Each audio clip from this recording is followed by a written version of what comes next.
a whisper from beneath the ancient sands, a vanished scholar, and a curse no man dares to name aloud. In the shadowed corridors below a distant station, something stirs, not of myth, but of obsession, betrayal, and a mind unravelling in silence. This is no ordinary case. It is a descent into the dark chambers of reason itself.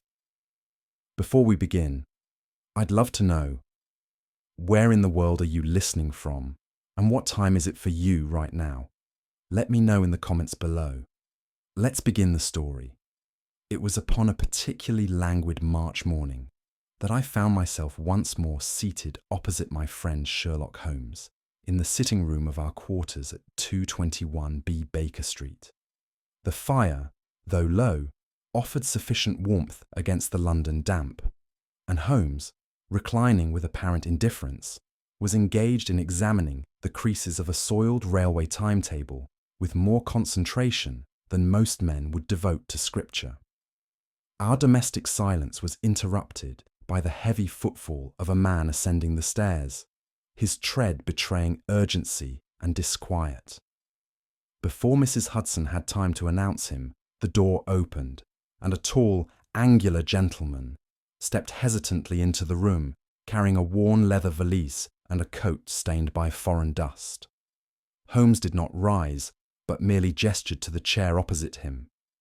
"You have travelled from Marseille within the past 48 hours, he said calmly. "A brief stay at Alexandria, followed by a hasty departure from Cairo. Your train to Dover was delayed by at least 20 minutes. Most inconvenient, I imagine." The man stared at Holmes as though he had witnessed a resurrection. "How could you possibly—" Holmes allowed himself a thin smile. "The red desert clay on your boots is peculiar to the Nile basin, but it has been overlaid by coal dust consistent with the maritime yards at Calais. Your valise still bears the chalked customs code used at Port Said, and your ticket stub, half protruding from your pocket, is marked Ligne Impériale. As for the delay, the damp soot upon your collar suggests exposure on a train platform longer than intended." I could not suppress a low chuckle. Holmes' brilliance remained as ever, undimmed. The stranger blinked once more, then slowly lowered himself into the offered chair, his expression not so much amazed as haunted. For a moment, the man remained silent, rubbing his forehead with the back of his hand, as if to banish an invisible weight pressing upon it. When he finally spoke, his voice was low, marked by the fatigued cadence of one whose mind had laboured without rest. "My name is Sir Reginald Blythe," he began, "formerly of the British Museum and currently leading the Greystone expedition under the Royal Antiquarian Society." At the mention of his name, I observed a faint twitch at Holmes's temple, the only sign that my friend recognised it. Sir Reginald had made minor headlines the previous year for uncovering a set of limestone steles inscribed with what was alleged to be a lost dialect of Middle Egyptian. A brilliant scholar, though, I recalled, considered aloof even among academics. He continued, his hands clenched about the arms of the chair. "I have returned from Egypt under most distressing circumstances, Mr. Holmes. My colleague and closest friend, Professor Archibald Grant, vanished from Cairo station 3 days past. One moment he was beside me as we prepared to board the Alexandria train. The next, he was gone." "Gone?" Holmes inquired softly. "In a station swarming with porters and passengers?" "Without a trace," Sir Reginald affirmed. "And not the only disappearance either. There are whispers." "What sort of whispers?" Holmes asked, his voice suddenly taut with interest. Sir Reginald glanced toward the window, as though half expecting to see some spectral figure there. "Whispers of curses, Mr. Holmes. Ancient ones." Sir Reginald reached into the interior pocket of his overcoat and produced a crumpled sheet, which he laid carefully upon Holmes's desk. The telegram, its typeface smudged and its edges torn, bore the official seal of the Cairo Constabulary. Holmes read it aloud in a low voice. To Sir Reginald Blythe. Urgent developments. Unnatural occurrences beneath Cairo station. Local authorities reluctant to intervene. Fears of cult activity. Immediate assistance required. Inspector Hatem, Cairo Division. He set the telegram down and leaned back, steepling his long fingers beneath his chin. Unnatural occurrences. Cult activity. One wonders how much is hysteria and how much is opportunism. I would not have come, Sir Reginald muttered, were it not for the scarab. Ah, Holmes murmured, now we approach the true centre of the storm. The emerald scarab of Thutmose, Sir Reginald said, nodding. A find of unparalleled historical value. It vanished from our secured storage the same day Archibald did. The guards, none saw a thing. And now, they whisper of a curse upon those who disturbed it. I shifted uncomfortably. Though a man of medicine, I was not immune to the tingling unease that accompanied such words, especially when spoken by a rational man of science. Holmes, however, betrayed no reaction save the sharpening of his gaze. You fear this is more than a theft, then? Sir Reginald's face, already pale, seemed to grey further. Mr. Holmes, I fear we have awakened something. Whether of man or myth, I cannot say, but it waits, beneath Cairo station. Holmes stood. Then so shall we. Sir Reginald Blythe had scarcely crossed the threshold of our Baker Street lodgings before I noted, with the eye of a physician, the pallor of exhaustion upon his countenance and the slight tremor in his right hand as he reached to remove his gloves. His tall frame, once no doubt vigorous with the vitality of scholarly fieldwork, now bore the unmistakable stoop of one overburdened by care. Holmes, who had until then been absorbed in a silent perusal of his morning correspondence, glanced up only briefly, but I could already detect that his interest had quickened. There was something in Sir Reginald's manner, too restrained to be theatrical, yet too agitated to be concealed, that bespoke a mental pressure of the most serious nature. You come to us in haste, Sir Reginald, Holmes observed, motioning for him to sit, and not, I think, merely due to professional inconvenience. The archaeologist gave a start, as though surprised at being read so instantly. Indeed, Mr. Holmes, he said, settling into the armchair. I would not have intruded upon your time were I not persuaded that the matter is grave, graver perhaps than I can yet fully comprehend. Holmes folded his hands. Then let us begin at the beginning. You have returned from Egypt, I presume, rather sooner than intended. Yes, Sir Reginald said grimly, and not alone in my urgency. The situation, at Cairo station in particular, has taken a turn that baffles both logic and law. Holmes's eyes gleamed. Then you have come to the correct address, Sir Reginald. Pray continue. Sir Reginald sat forward, his fingers knotted together, the muscles in his jaw working as though in struggle against some invisible force. Professor Archibald Grant, he began, has been my colleague and companion in the field for over 12 years. He is a man of method, detail, and quiet brilliance, a classicist of the highest order. On the day in question, we were due to depart from Cairo station to Alexandria, where a private museum awaited the formal transfer of several finds from our most recent excavation in the Valley of the Kings. He paused, drawing a ragged breath. We arrived at the station early. Archibald remained at my side as we oversaw the handling of our crates and equipment. There was a great deal of confusion that morning, some minor labour unrest among the porters, I believe, and yet nothing that suggested danger. I turned to speak to the station master regarding a discrepancy in our manifest. When I turned back, Archibald was gone. Gone? I echoed, incredulous. Gone, he confirmed. No note. No indication of departure. I searched the platform, the waiting rooms, even the cargo areas. He had vanished as though the earth had opened and swallowed him. Holmes tapped his fingers lightly against his knee. And what were the authorities' conclusions? A few vague reports of a figure seen descending toward the old storage tunnels. No concrete sightings.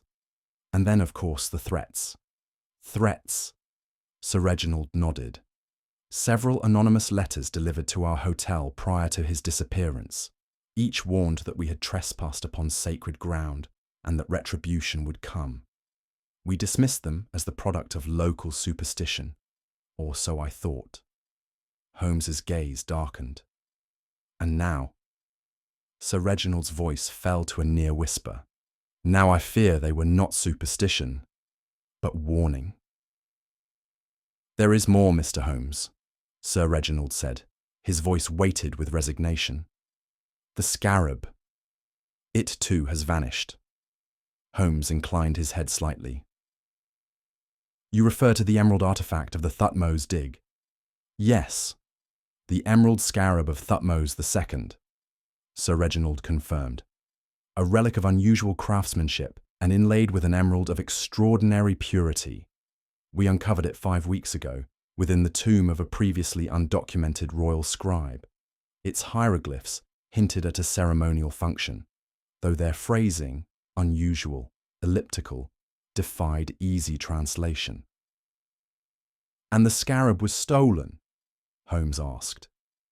On the very morning of Grant's disappearance, it had been secured within our team's storage vault at the National Conservatory. We discovered the case pried open, the scarab missing, and the guards entirely unaware that anything had occurred. No signs of forced entry, no witnesses. Only a single feather, long black, of unknown origin, left upon the empty display cushion. Holmes's brows rose at this last detail, but he said nothing. I was assured by the local authorities that they would conduct an inquiry, Sir Reginald continued. Yet I could see at once their interest had shifted. The whispers had begun. The curse of the scribe, they called it. I do not believe in such things, Mr. Holmes, but I have seen hardened men refuse to enter our excavation tent after sunset. And you, Holmes said, fixing him with a penetrating look, do you believe this disappearance and the theft are the work of myth or of a man? Sir Reginald hesitated. I came to you, Mr. Holmes, he said softly, because I can no longer be certain. Throughout Sir Reginald's narration, Holmes had remained remarkably still. Only I, accustomed as I was to the nuances of his expression, could detect the growing intensity behind his apparent calm. Tell me, Holmes said at length, who had access to the scarab vault? A dozen, perhaps. Myself, Professor Grant, our chief conservator, Dr. Caulfield, several field assistants. And this Dr. Caulfield, Holmes interrupted gently, was he present at the station that morning? Sir Reginald blinked. Number he had departed 2 days prior for Aswan to oversee cataloguing efforts. Curious, Holmes murmured. A man with access to the most valuable artifact departing just before it vanishes. And what of the letters? You said they were anonymous. Can you describe their paper or script? Parchment, Sir Reginald replied. Unusual for a modern hand, the characters were blocky, deliberate, almost imitative, as though the author wished to appear native. Holmes nodded slowly. Then, turning to me, he said, Watson, would you be so good as to find my atlas of subterranean railway constructions? I rose at once, for I knew that tone well. Something had stirred within the great machine of his mind, some gear aligning with another in quiet precision. As I handed him the requested volume, he glanced again at Sir Reginald. There is more here than the theft of a relic or the vanishing of a man, Sir Reginald. I believe your case touches upon something far deeper and far darker than either of us yet suspects. And with that, the shadow of Cairo lengthened in the room. Our journey to Cairo was executed with the characteristic swiftness that accompanied any case which Holmes deemed urgent.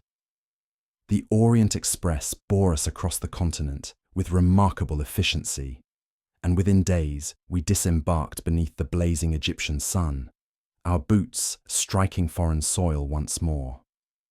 For my part, I could not help but marvel at the strange juxtaposition of ancient dust and modern confusion that formed the spirit of the city. One foot in the past, and one forever poised on the edge of imperial ambition. Holmes, however, was unmoved by the exotic surroundings. The moment we arrived at our modest quarters near Ismailia Square, he began sending telegrams and dispatches with the precision of a general laying out a campaign.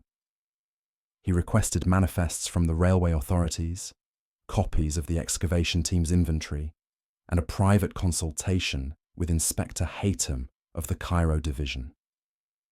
The speed with which Holmes gathered information was remarkable even to me.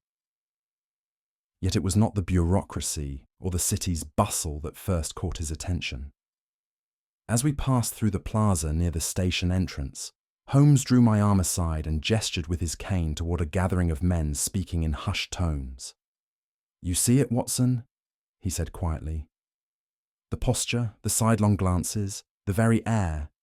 This is not merely a city bustling with trade. There is something being withheld here, something feared." He paused, narrowing his gaze. "We have entered not merely a city, but a silence that does not wish to be broken." And with that single remark, I felt the atmosphere tighten around us, as though Cairo itself were holding its breath, unwilling to confess what it knew. Our first port of inquiry was, naturally, Cairo Station, the last known location of Professor Archibald Grant. A place built with British ambition, yet pulsing with Egyptian rhythm, the station exuded a restless energy, as if caught between centuries. Holmes moved through it with studied calm, his eyes scanning every shadow, every crack in the stone floor, every gesture of the passing porters. At the far end of the platform, near a neglected freight corridor, a station official pointed out the approximate location where Grant had last been seen. There, beneath an awning blackened by soot and time, Holmes knelt silently, his gaze falling to a small collection of dust that had gathered near a half-splintered wooden post. "Here," he murmured, "the footprint of a man hesitating. And, yes, see the drag mark to the right. Something, or someone, was pulled." I knelt beside him. Surely that could be cargo. There are crates moved across this area daily. "Indeed," Holmes replied. "But note the width of the disturbance. Too narrow for a trunk, too uneven for a cart. And here, Watson, do you see?" He pointed to a faint smear upon the stone. A thin arc of dried crimson, no longer vivid, but still unmistakable. "Blood," I said softly. Holmes nodded. "Just enough to betray violence, yet not enough to suggest death. Our man was likely injured, subdued, but not slain." Then he reached toward a small iron pipe protruding from the base of the wall and drew out a delicate object.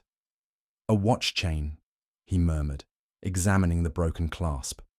"Gold-plated, of European make. The links are stretched, snapped under force."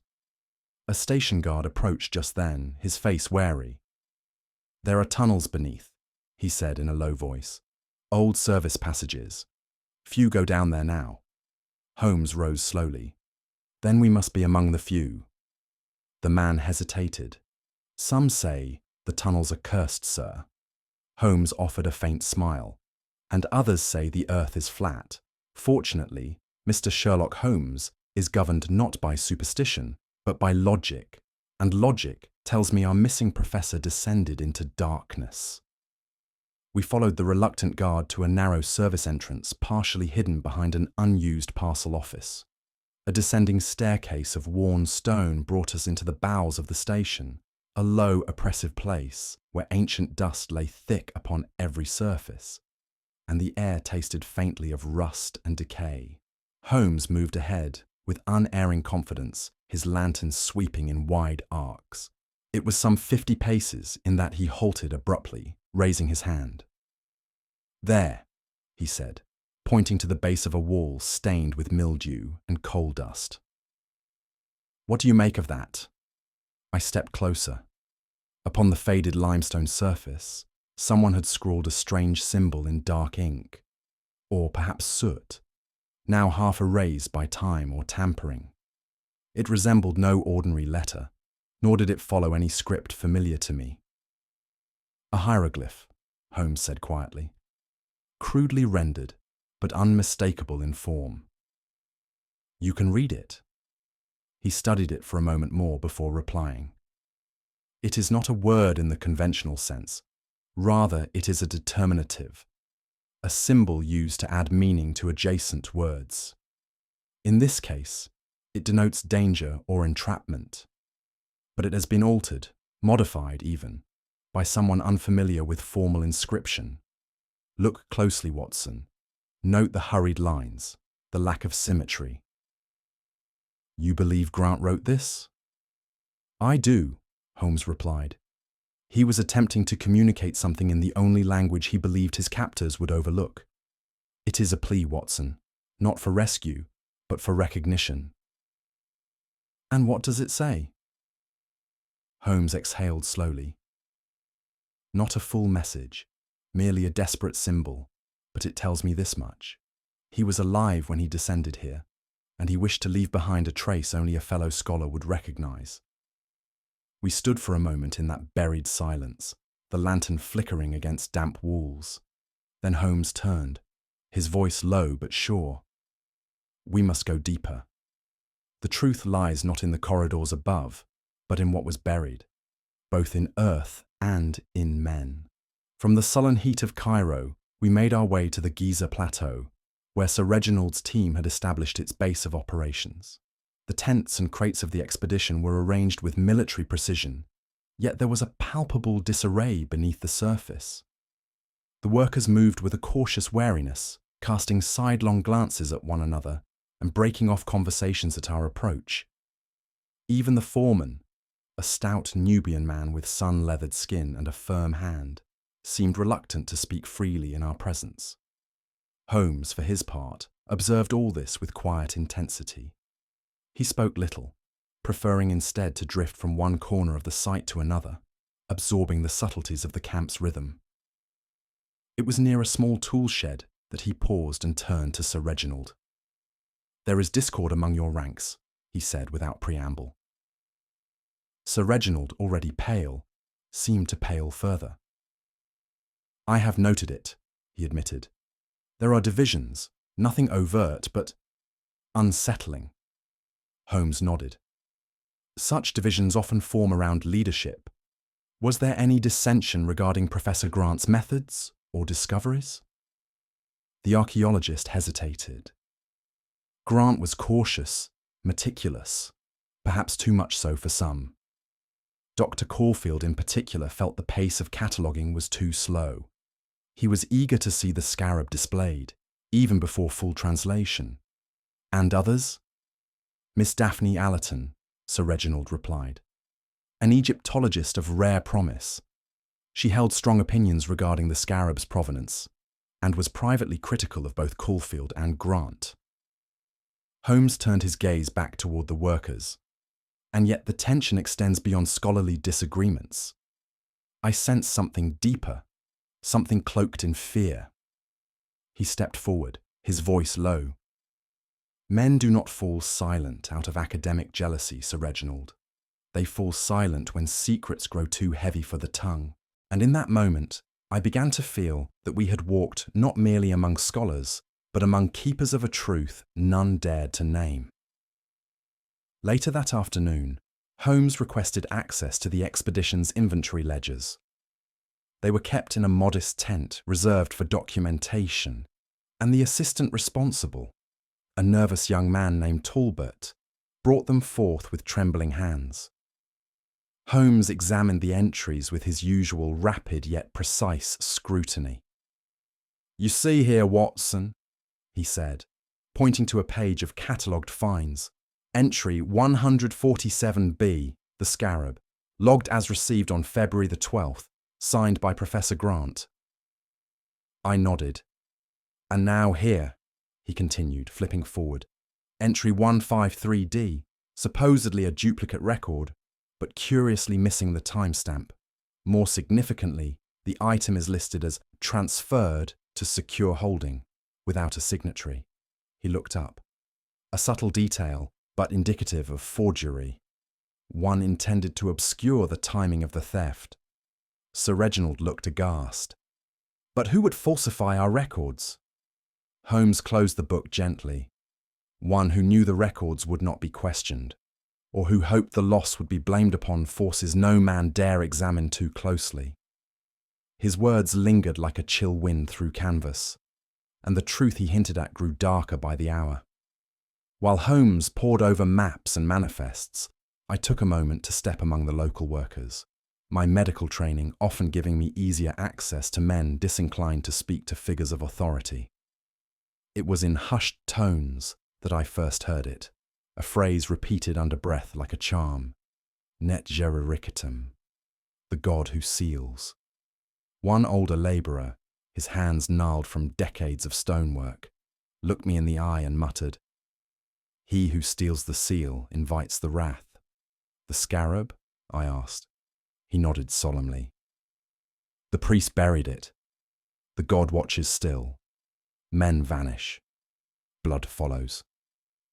Though I dismissed the notion of curses as irrational, I could not deny the fear that hung in the air like incense before an altar. And as I returned to Holmes, I realized that while we searched for man-made deception, we were now entangled in a myth no man dared challenge aloud. Holmes remained crouched before the smeared hieroglyph for some time, the flicker of our lantern dancing across the walls of that subterranean corridor. The crude lines were unpracticed, and yet in them he read a language that eluded both the untrained eye and the superstitious imagination. "It is a determinative," he murmured, more to himself than to me. "One not ordinarily used in isolation. But in certain funerary texts, it may function as an ideogram, representing danger, or more precisely, confinement. Note the disproportionate angle of the lower arc. It was drawn hastily, with a hand under duress. I bent to examine it more closely. "You believe Professor Grant inscribed this?" Holmes nodded slowly. "It is likely. The style is reminiscent of the professor's own field notations, as seen in his excavation journals. Moreover, its very presence in this location, concealed from casual discovery, suggests an author who sought to leave a message for one of similar training." "And yet the message is incomplete," I said. "Yes," Holmes replied, "because he lacked time or liberty. The inscription is not meant to communicate in full, only to alert. A signal to those who might read between the glyphs, so to speak." There was a pause as the weight of Holmes's conclusion settled between us. "Then he was taken," I said, "and taken alive." Holmes stood slowly, brushing dust from his coat. "Precisely. And if alive, then perhaps recoverable. But we must act swiftly. This is no longer an investigation. It is a race against something that intends to remain buried." As we climbed back into the waking world above, I could not help but feel that our path forward had become both clearer and more perilous. The following day brought a palpable shift in the atmosphere surrounding the excavation. Where once there had been mere unease, there now arose a quiet hostility. Wordless glances exchanged between workers, averted eyes, and tools laid aside at our approach. Even Sir Reginald's more senior staff seemed affected. Miss Allerton refused Holmes's questions with curt replies, and Dr. Caulfield's manner grew brusque to the point of insolence. It was as though a silent consensus had spread amongst them, one that would no longer indulge rational inquiry. Holmes, unshaken, addressed the matter directly over tea in the mess tent. "There is fear here," he said, "not of man, but of what man believes. Sir Reginald nodded wearily. They say the scarab was never meant to leave the tomb, that its theft has stirred a guardian spirit, the watcher in dust. I have tried to assure them that no such thing exists. And yet the fear remains, Holmes replied, more potent than reason. That is the peril of myth, Sir Reginald. It grows in the absence of light. That evening, we were denied access to a section of the lower excavation site by the foreman himself. "No go there," he said. "The earth is angry."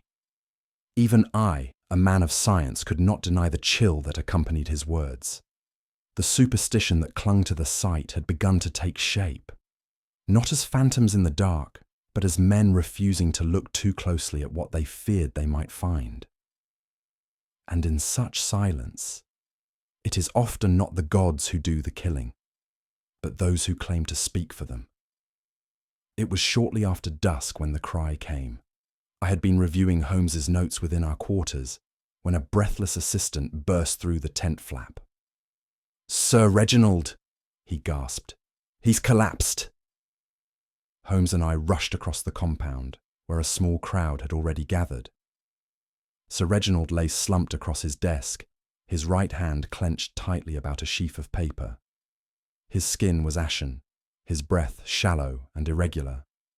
I fell to my knees beside him at once. "Clear the tent," I commanded. "Give him air." Holmes knelt beside me, already inspecting the glass tumbler on the desk.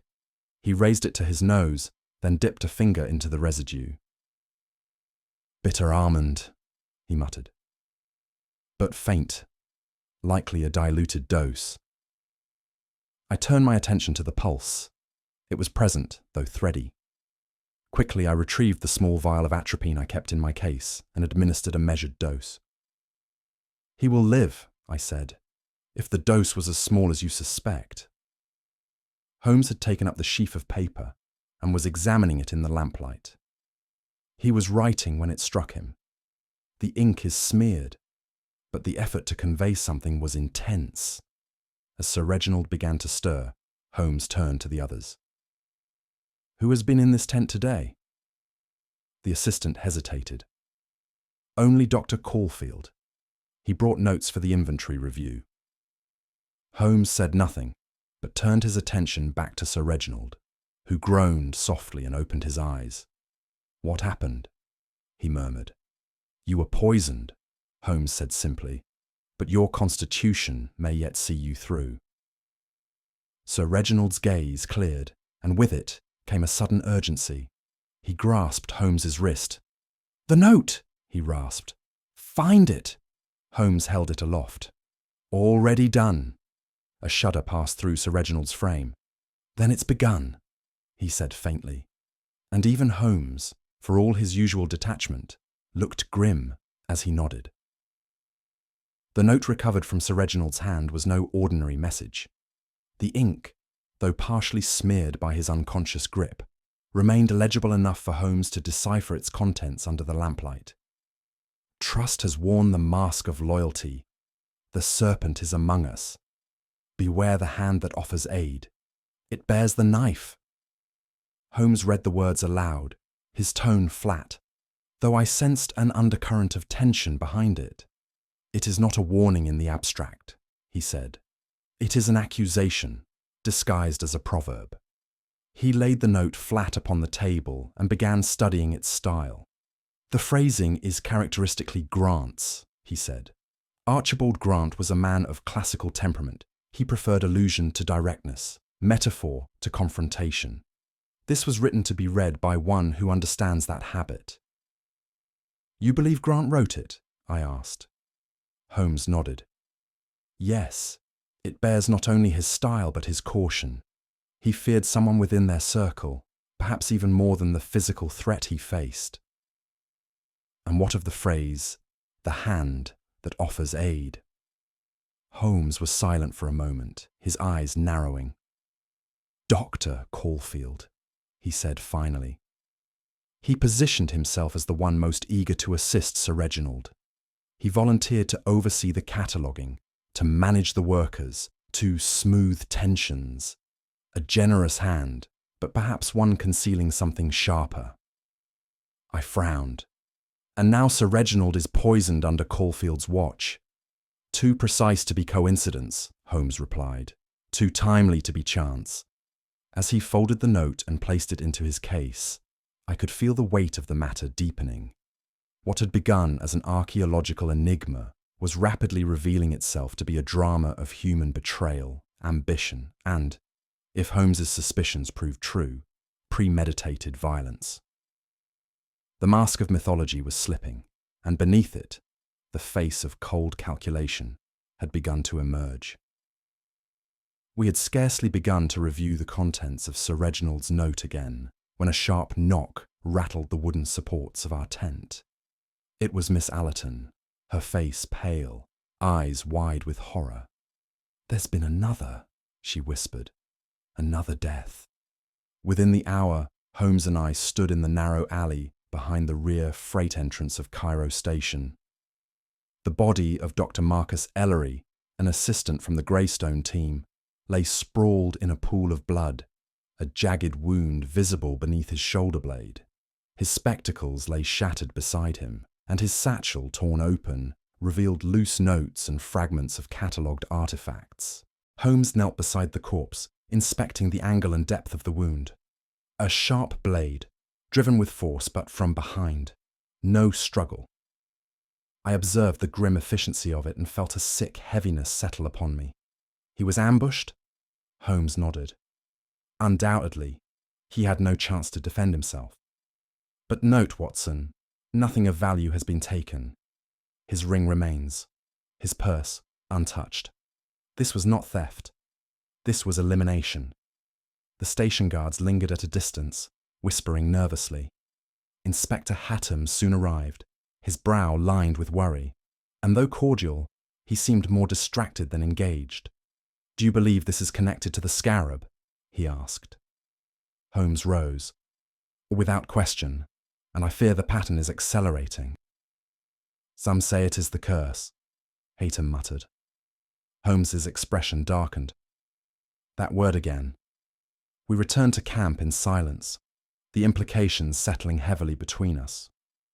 There had now been blood spilled, coldly, deliberately, upon the very threshold of our investigation. And as we passed a cluster of workers, I heard one whisper in Arabic, not knowing I understood just enough to grasp the meaning. First vanished, then poisoned, now slain. The tomb breathes again. By the next morning, the entire dig site buzzed with panic veiled thinly as superstition. Rumours spread faster than rational explanation could contain them. The murder of Dr. Ellery had cracked the dam, and from it poured every half-whispered tale of vengeance from the grave, ancient retribution, and cursed blood. The local constabulary, previously reluctant but cooperative, now took a firmer, stranger stance.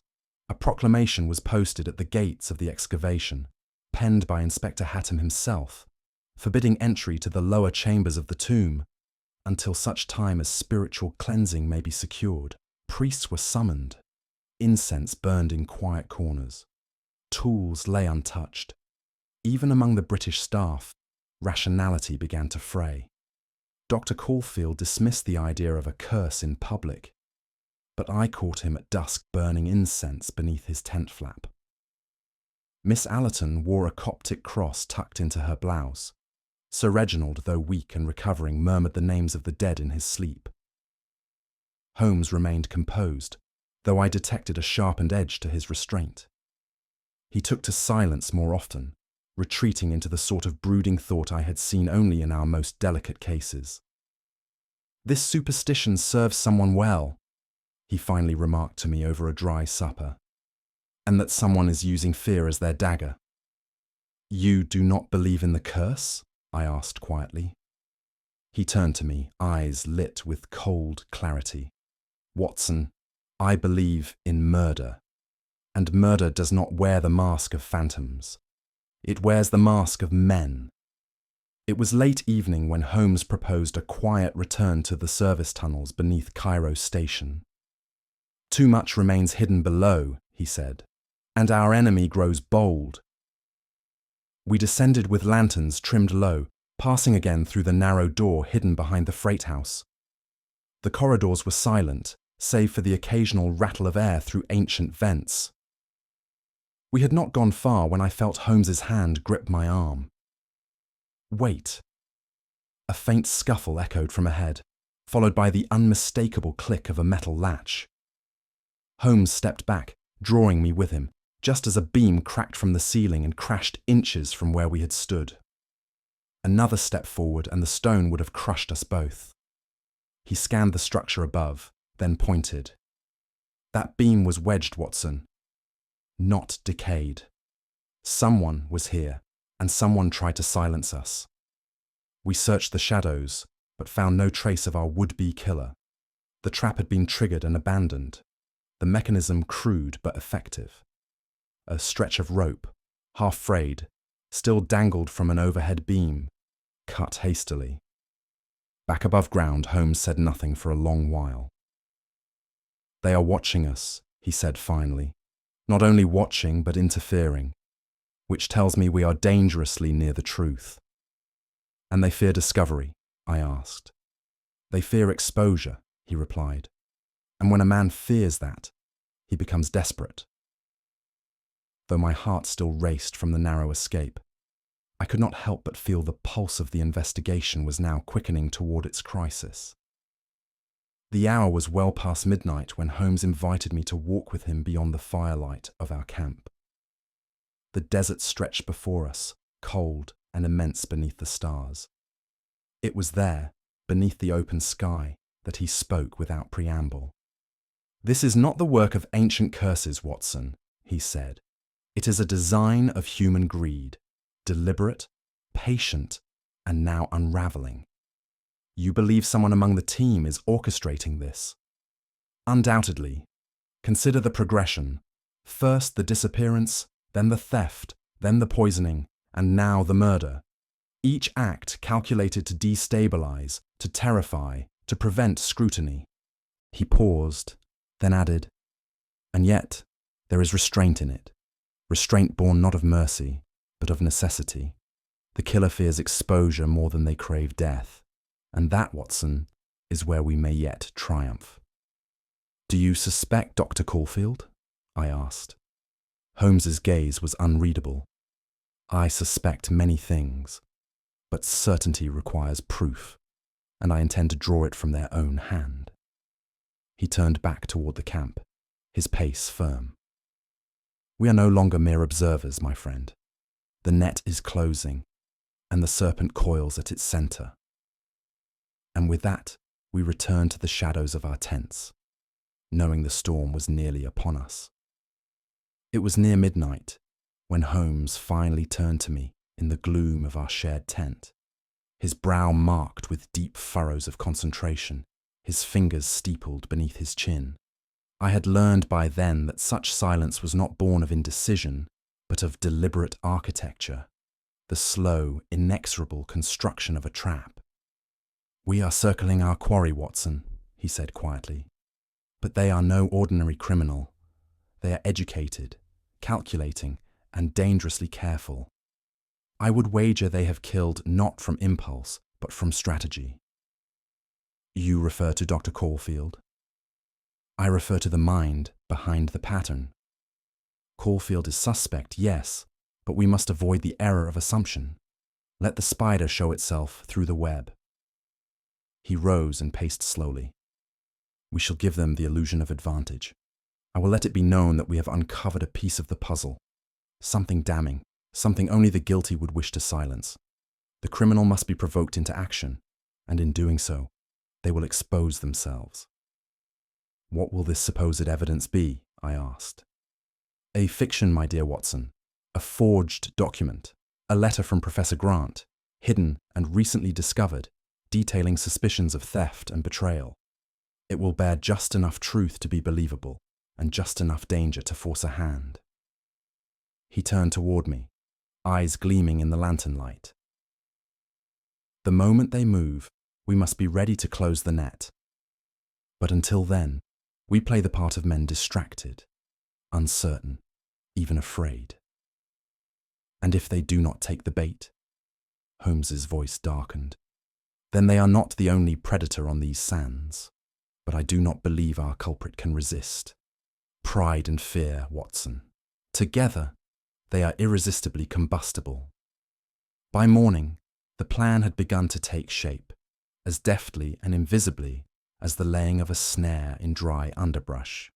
Holmes composed a letter in Professor Grant's hand, replicating his style with uncanny precision, a faculty I had long marvelled at, but never fully understood.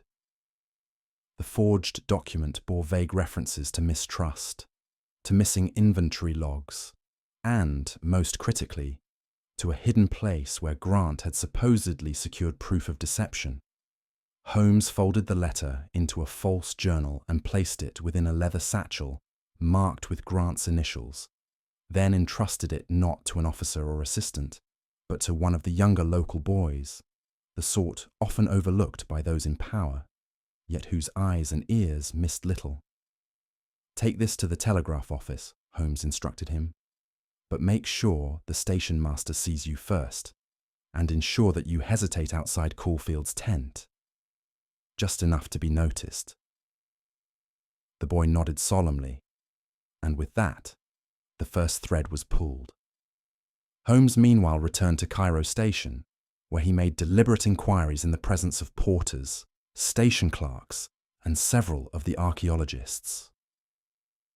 He hinted, just loudly enough to be overheard, that a vital clue had been discovered. A link, he suggested, between the stolen scarab and Grant's disappearance. I observed him from a distance, the performance as elegant as any stage piece in the West End.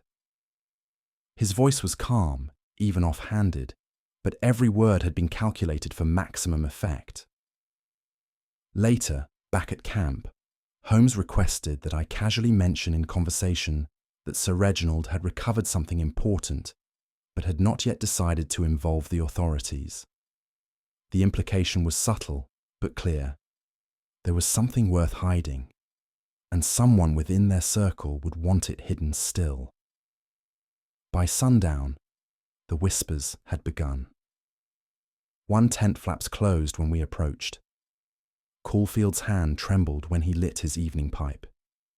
The bait had been placed. Now we watched for the ripple it would send through the sand. The hours that followed were marked not by action, but by a curiously mounting stillness, a stillness that seemed to settle across the entire camp like an unseen veil. Conversations grew stilted, eyes shifted uneasily, and meals were taken in a silence far removed from the usual dust-covered camaraderie of such expeditions. Holmes, for his part, was unusually quiet. He spent long moments standing at the edge of camp, arms folded, gaze cast not upon the horizon but inward. I recognized that posture, the very one he wore during our long vigil at Baskerville Hall, or on that tense night before the arrest in the Milverton affair. It was not hesitation. It was stillness before motion. "You seem anxious," I said quietly, breaking the silence. "Not anxious," he replied. "Attuned. We are in that moment, Watson, when the hunted beast hears the click of the trap, but has not yet decided whether to run or to fight." His manner was sharp, but not harsh. I could see now that the stakes had weighed upon him more than he let show. This case, despite its seeming theatrics of curses and relics, had entered the realm Holmes held most dangerous, the realm where intellect was matched by cunning and masked by civility. "Have you considered that it may not be Caulfield?" I asked. He turned to me slowly. "Oh, I have considered it. There are others, Miss Allerton with her private descent, even Sir Reginald with his desperation. But only one has shown the blend of arrogance, knowledge, and access this plan required." He paused. "And yet, we must allow for the unexpected. It is the hallmark of any mind truly criminal. It walks not only by logic, but by fear. And fear—" He fell silent then, listening. A shadow moved near the edge of the excavation site, has just begun to stir.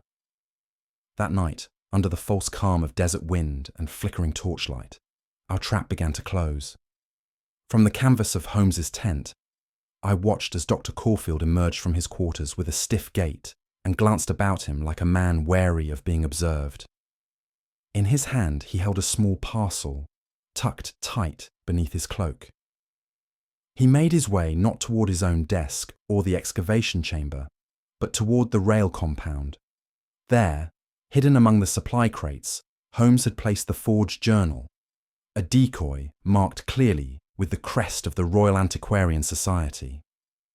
Caulfield paused, glancing behind him, and then, with a motion almost too quick to follow, reached beneath the crate's edge and retrieved the satchel. His expression was unreadable in the dim light, but his fingers trembled as they undid the clasp. We had not revealed the trap's full nature to anyone, not even Sir Reginald, for fear of leakage. But now the confirmation was in the man's actions. He believed the evidence real. He believed himself found out. And that belief was beginning to unravel his precision. Holmes emerged from the shadows then, not with confrontation, but with calm inquiry. "Looking for something, Doctor?" Caulfield started, the satchel slipping from his hands. I was merely checking the equipment stores," he said too quickly. Holmes smiled faintly. "Then perhaps you should have chosen your own." The final moment before action is, curiously, never filled with noise. It is filled with waiting. Holmes and I stood in the shadow of the station's stone archway, concealed behind a stack of sandbags long since abandoned. The night air was dense and still, and the sounds of the city had retreated into silence, as though even Cairo held its breath. In the yard beyond, the false journal had been repositioned, placed deliberately where one passing from the dig site toward the station would see it, lit just enough by the lanterns to draw attention, but not scrutiny.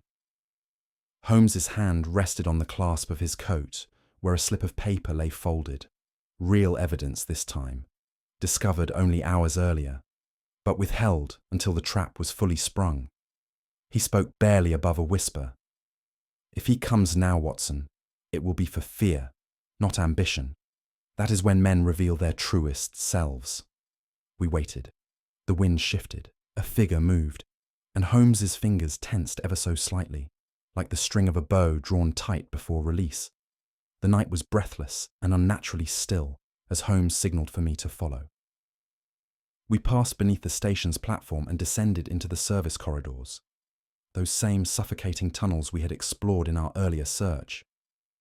This time, however, Holmes moved with an unsettling resolve, as though each step marked the progression of a rite whose end he alone could foresee.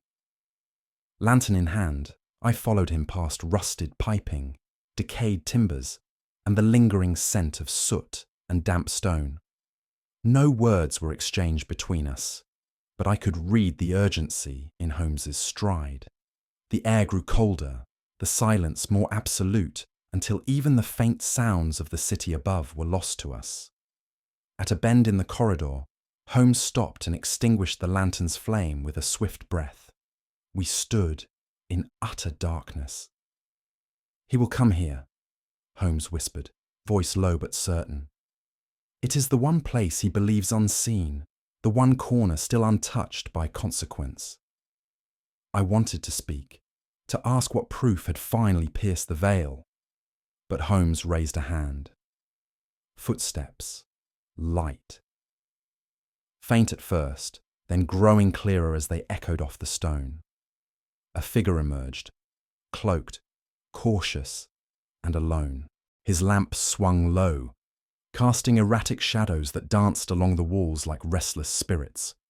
Holmes pressed his hand to my shoulder. "Now, Watson," he murmured. "Now we shall confront the architect."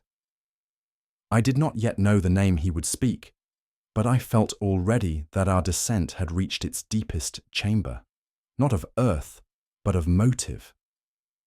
And the final face of this mystery was about to be revealed. Holmes stepped forward, revealing himself in the light of the other man's lantern. There was a sharp intake of breath, then the clatter of glass as the lantern nearly slipped from the man's trembling hands. "Dr. Caulfield," Holmes said evenly, "I trust you were not expecting company." Caulfield recovered quickly, though the veneer of calm he had so often worn in camp was now visibly fractured. "Mr. Holmes," he replied, the words forced and hollow. "I was merely inspecting the tunnels," Holmes finished. "Curious that you would do so alone, at this hour, with no instruments, no escort, and nothing to gain. Unless, of course, you believed this place still concealed a secret you had left behind." Caulfield's jaw tightened. Holmes continued, his tone composed and methodical. "You miscalculated in one thing, Doctor. The false journal was never meant to prove your guilt, only to invite your reaction. And you provided it. The moment you approached it, the game was finished." "I don't know what you mean," Caulfield said sharply. "But you do," Holmes replied, stepping closer. "It was you who falsified the inventory. You who planted the feather in the vault. You who whispered of curses and watched fear grow like fungus on stone. And when Grant uncovered your deceit, you removed him." Caulfield's lip curled. "Prove it." Holmes held up a small slip of paper. "You left this in the ledger, a transfer form you forged using Grant's signature. Unfortunately, you did not realize he always curved the G with a double stroke. Yours bears only one." For the first time, Caulfield faltered, eyes darting, breath shallow. "And now," Holmes concluded, "you've returned here not to retrieve something, but to ensure it remains buried." The silence that followed was not denial, but the edge of collapse. The silence shattered, not with protest, but with a strange, almost pathetic laugh, brittle and desperate. "I never meant to kill him," Caulfield said, his voice ragged, the formality stripped from it. "I only wanted him to leave, to be silent, but he wouldn't. He wouldn't stop." He lowered himself to the floor, lantern casting his face in uneven light. 12 years I worked in his shadow. 12 years of lectures, of headlines, of the world calling him brilliant, while I wrote the reports, filed the papers, reassembled the fragments. The scarab, it was mine truly. He would have buried it beneath footnotes, like everything else. His eyes grew wide, wild. But then he found the ledger. He said he'd go to the society, said he'd disavow me, see me dismissed. I panicked. I followed him here. I struck him. I didn't mean to, but he fell, hit his head. I thought he was dead. I dragged him deeper, left him, and the next day the scarab was gone. I told myself someone else had taken it. His voice faltered. But then the letters came. I thought he might still be alive, that he was watching, mocking me. I poisoned Reginald out of fear, not hatred. I killed Ellery because he was getting too close. He broke off, shuddering. Holmes did not move. "You chose to weave superstition into your crime. It gave you cover, yes, but it also gave you madness." Caulfield looked up, tears running unchecked down his face. "And now?" he whispered. Holmes's face was a mask. "Now comes consequence." The silence that followed was brittle, the kind that crackles just before it breaks. Then, with a cry more animal than man, Caulfield surged from the floor. From beneath his coat, he produced a narrow blade, curved and gleaming, no doubt looted from the excavation. Its ceremonial design did not lessen its deadly edge. Holmes leapt back, narrowly avoiding the thrust. The lantern fell, sputtering. Shadows swirled. I moved instinctively, but Holmes held his own, deflecting, ducking, weaving beneath each arc of Caulfield's frenzied assault. The doctor's movements were wild, erratic. The precision he had once employed in deception had been replaced by desperation, A man fighting not to kill, but to disappear. "Stand down, Caulfield," Holmes called out, his voice echoing in the narrow chamber. But Caulfield answered only with another lunge, the blade grazing Holmes's sleeve and nicking the flesh beneath. That was enough. I stepped forward, heart pounding, eyes fixed on the blur of violence that threatened to undo everything. And in that moment, as Holmes stumbled backward against the wall, I made my decision. Without hesitation, I seized a length of broken timber from the floor and brought it down across Caulfield's arm with all the force I could muster. He cried out, the blade clattering to the stone. Holmes lunged, pinning him to the ground in one fluid motion. The struggle ended not in some grand collapse, but in a pathetic sob from a man utterly unmade. Holmes rose slowly, blood on his sleeve, his expression unreadable. "Well struck, Watson," he said at last. I nodded, breathing hard. Caulfield lay motionless, his face turned to the wall. As we bound his wrists and summoned the authorities, I could not help but feel a strange sorrow, not for the man he had become, but for the one he might have been, had ambition not curdled into envy. And so, the darkness beneath Cairo gave up its secret, not with a whisper, but with a cry. We were seated once more in the lantern-lit interior of Sir Reginald's tent, the storm now past, but its weight still heavy upon us. Holmes stood before a small gathering, Sir Reginald, Inspector Haytham, Miss Allerton, and myself, his manner quiet, but composed with that unmistakable air of conclusion which always marked the end of one of his great pursuits. "The truth," he began, "is often far less mystical than we fear, and far more human than we would like to admit. Dr. Lawrence Caulfield did not merely stumble into crime. He orchestrated it, with a mind sharpened by scholarship and darkened by resentment." Holmes turned, placing a small bundle of documents upon the table. First came the inventory logs, altered with precision to mask the disappearance of the emerald scarab.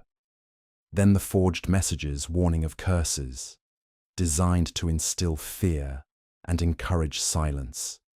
And finally, when Professor Grant uncovered the discrepancies and threatened to expose them, Caulfield lured him into the tunnels.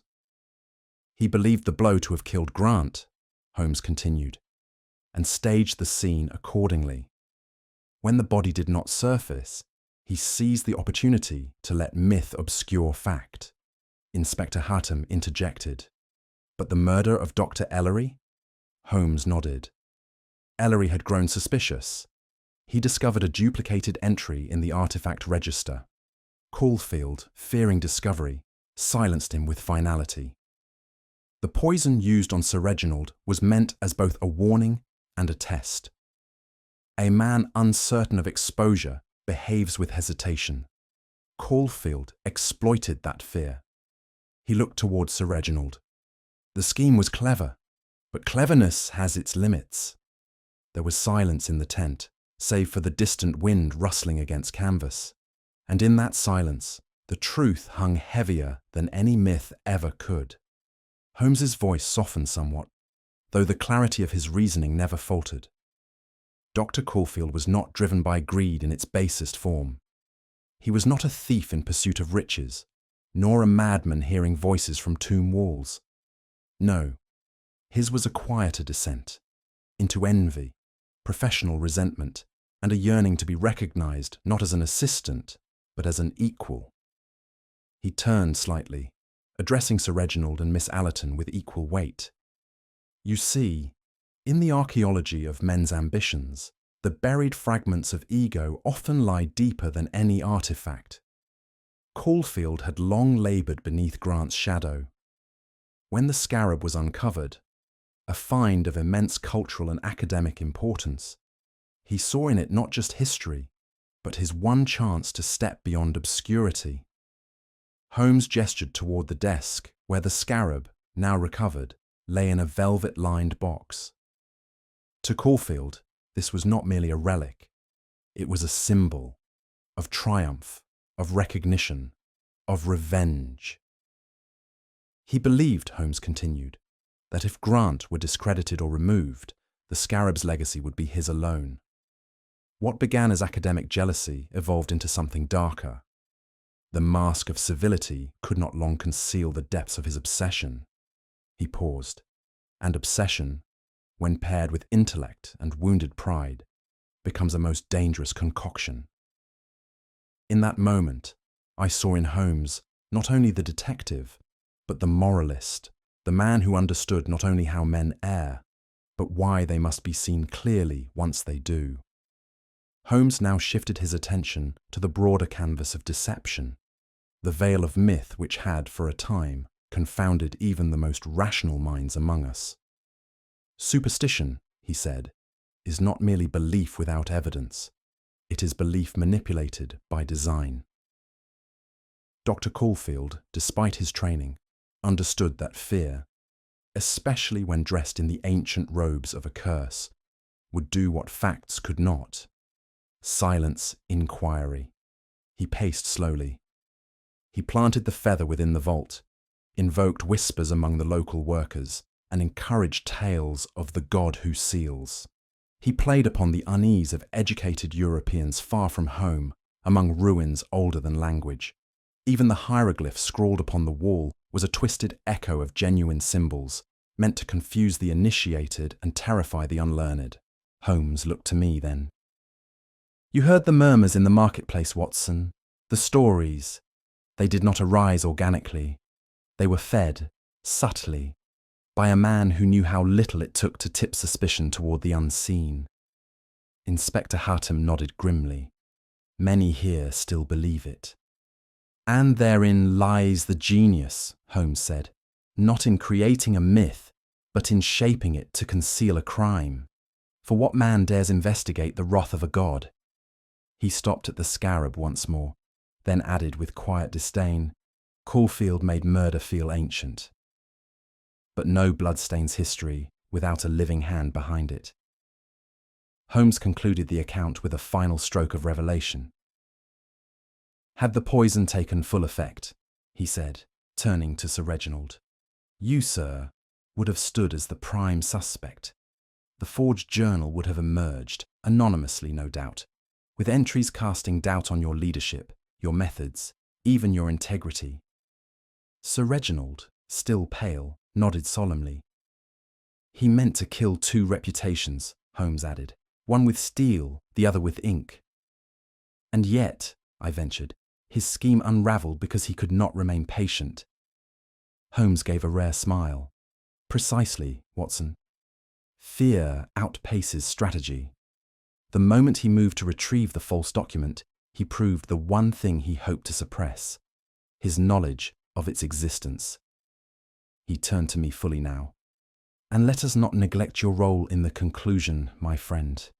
Had your arm not acted when mine faltered, the blade might well have made me silent forever." I felt a flush of discomfort at the compliment, but Holmes meant it sincerely.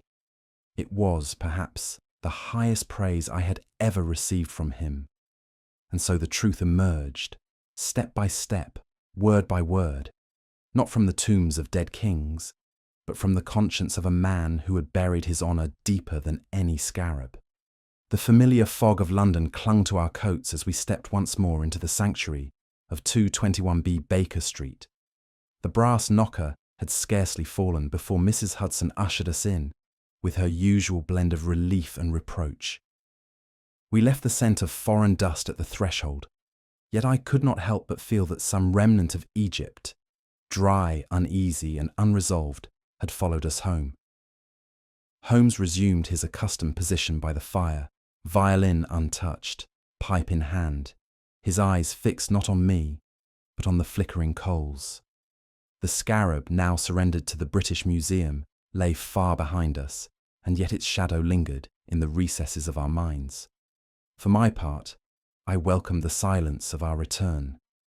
And though the case had ended in justice, it had left a bitter sediment in the soul, as all cases must, when the true villainy springs not from ancient curses, but from the hearts of men. Holmes broke the silence only once that evening, and when he did, it was not with triumph, but with something closer to rueful contemplation. "It is a curious thing, Watson," he said, eyes still fixed on the fire. "How easily a man will trade reason for fear. How swiftly even the educated retreat into the shadows of myth when faced with the unexplained." I nodded, though I sensed more was coming. "The curse," he continued, "was not written in hieroglyphs or etched in tomb walls. It was conjured in the mind of a man who knew that the most enduring legends are not those told by priests, but those whispered by cowards." He drew thoughtfully upon his pipe. Caulfield wielded superstition not because he believed in it, but because he understood its power. And in the end, it was not an ancient god that struck men down in Cairo. It was pride, envy, and the desperate need to be remembered. As I laid down my pen upon the final page of this account, I found myself reflecting not only on the case, but upon Holmes himself. Beneath his austere brilliance, there lay a profound understanding of the frailty of men, a knowledge that shaped his deductions as much as his science. In Cairo, we witnessed a tragedy dressed as a myth, a deception born not of ancient forces, but of very modern failings. And in it, I saw again what Holmes has so often taught me: that beneath the veil of the extraordinary, the human heart remains the most intricate mystery of all. As we sat once more in the quiet of Baker Street, the fire casting long shadows against the walls, Holmes stirred from his meditation. He tapped his pipe twice against the hearth and said, more to the room than to me, "There is something particularly tragic, Watson, about a man who chooses myth to cloak malice." He did not believe in the curse. He believed in fear. And fear, when harnessed by intellect and envy, becomes far more dangerous than any phantom conjured from the sands of Egypt. I nodded, watching the embers glow. "Do you think he regrets it, Holmes?" Holmes tilted his head. "He regrets being caught. But had he succeeded, I dare say he would have mistaken ruin for triumph. That is the fatal flaw in such minds. They believe legacy is something to steal, not earn. What do you think was the criminal's greatest mistake? The act of murder, the trust in superstition, or the belief that no one would see through the mask? Share your thoughts in the comments. I read every one. And if you enjoyed unraveling this mystery, don't forget to subscribe for more Sherlock Holmes stories and share this tale with a fellow detective-minded friend. The game is far from over,